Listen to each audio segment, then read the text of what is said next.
Bismillahirrahmanirrahim. Alhamdulillahirabbil alamin. Magandang gabi sa lahat ng mga nanonood ng video na ito. Sa pagkakataon po ito, may kakusapin po tayo na magbabahagi ng kanyang istorya ng kanyang pagyakap sa Islam. Okay, kapatid, magpakilala ka. Magandang gabi po sa inyong lahat na nanonood sa talakayan ito.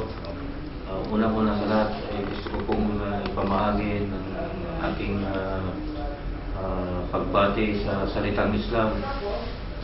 Assalamualaikum warahmatullahi wabarakatuh. Sana mabigyan kayo ni Allah ng paulang biyaya sa mga, lalo-lalo sa mga kapatid natin na Muslim. Ako po si Max Richard Torres, ang pangalan ko sa passport, at ang pangalan ko naman sa Islam, alhamdulillah, ako po si Muhammad Rahim. May asawa, may 5 anak, at ako po ay nakatira sa Pinas. Ako ay taga Batak, Ilocos Norte. At kasalukuyan ako ay nakatira dito sa Salmia ko. At alhamdulillah, naabot ko rin ng 6 na taon na paninirahan dito sa Kuwait. At dito rin nahalawan ang magandang biyaya ni Allah, dahil ang pagpunta dito sa Kuwait ay isang malaking tulong para sa ating pamilya. Dahil sa kahirapan tayo nakarating dito sa Kuwait.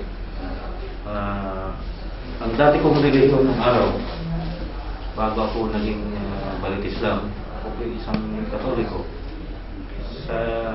Ako ganap na Katoliko sa salita, pero sa totoong buhay hindi po naman po ako aktibong isang Katoliko. Dahil unang sa lahat, ang relihiyong na Katoliko noon na nag-Islam ko ay wala namang naidulot na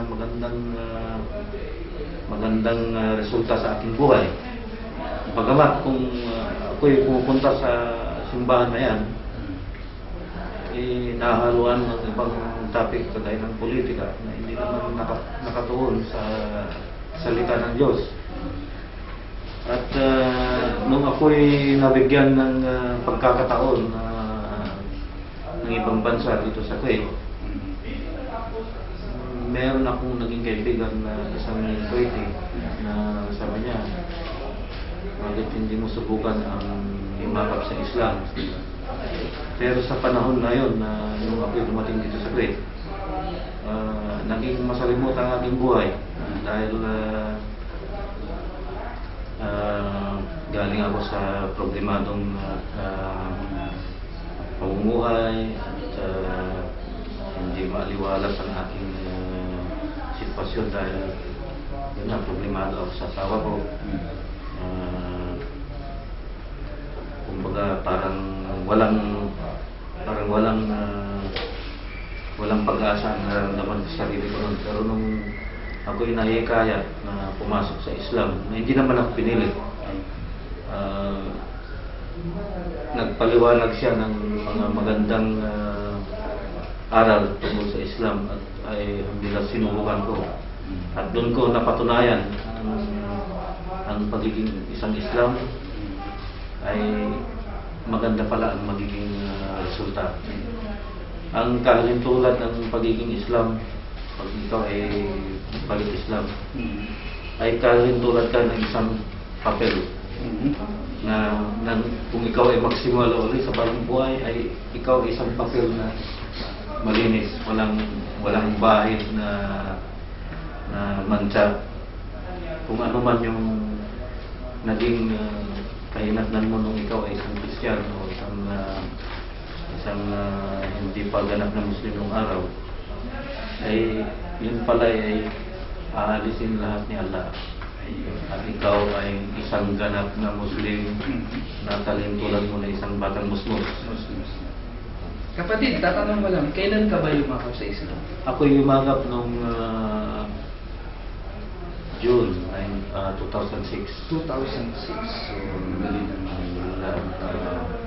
Ilang taon na ako. 2 beses na umrah, Mashallah.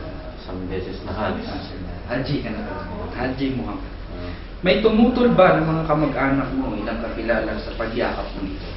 sa mga nakikita kong kamag-anak ko, wala naman akong narinig na may mga negatibong salita tungkol sa pagyakap ng Islam.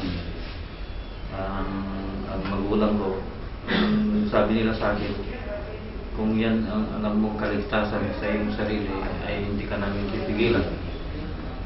At ako naman ay, bukod sa salita nilang ganon, ako naman ay talagang nagnanais na pinagsabihan sa kanila kung maaari, subukan din nila. Inanyayahan ko rin sila na magiging isang balik-Islam. Sa kanilang, bukal sa kanilang kalooban na hindi ko sila pipilitin. Kung mapapanood ito ng mga kamag-anak mo o mga ilang pang mga kakilala at ng mga ilan din nating mga kababayan, ano kaya ang may ipapayo mo, lalo na sa mga hindi pa mga Muslim, bilang huli nating pananalita?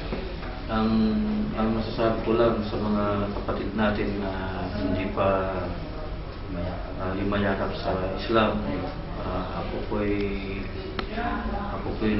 inaanyayahan ko sila na yumakap o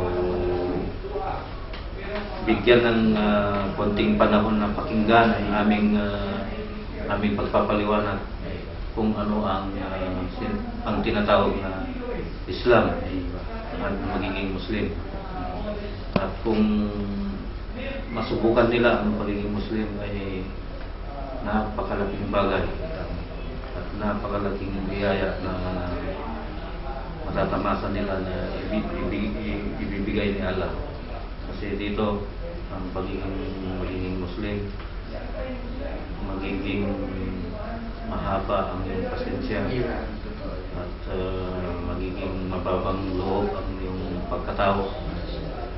At ang Muslim ay walang tinatawag na kung ano man nga, mahirap ka man o mayaman ka. Dito'y pantay-pantay. Dahil may kasabihan sa Quran na pagdating ng araw, kung ikaw ay masugid na nananampalataya sa Islam, lahat ay pantay-pantay ang papunta niya sa tinatawag na paraiso.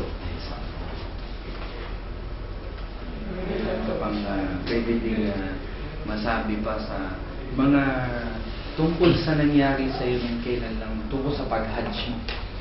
Ano ba yung masasabi? Ang naramdaman ko nung ako yung nag-hajj ay kakaiba talaga dahil nung narating ko yung Masjid Al-Haram, lalong-lalo na nung umikot kami sa Kaaba, sa Tawaf, doon ko na naramdaman yung malaking pagsisisi sa ating mga naging kasalanan, kamalian na nagawa ko sa buhay ko. At hanggat maaari pag nandun ka na, ayaw mo ng buhay. Gusto mong manatili hanggang sa huling sandali ng iyong buhay. Ang Islam kasi napakaganda. May kasabihan sa Islam, sa salitang Quran, La ilaha illallah. Walang higit na iyong sambahin kundi nag-iisa lang kundi si Allah. Hindi kagaya sa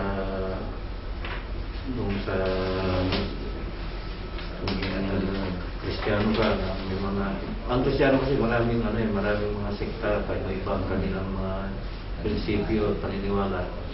May mga rebulto na sinasamba nila, pero hindi naman yun ang talagang magbibigay ng tawag ng das.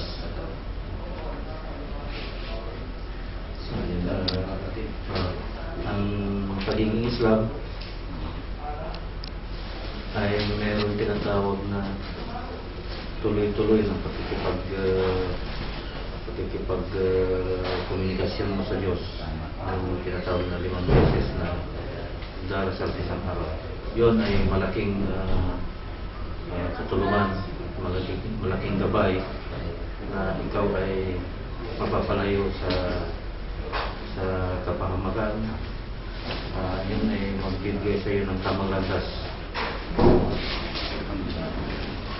So, atin pong narinig sa ating kapatid ang tungkol sa kanyang mga experiences, sa kanyang mga karanasan, lalo na sa pag-Hajj.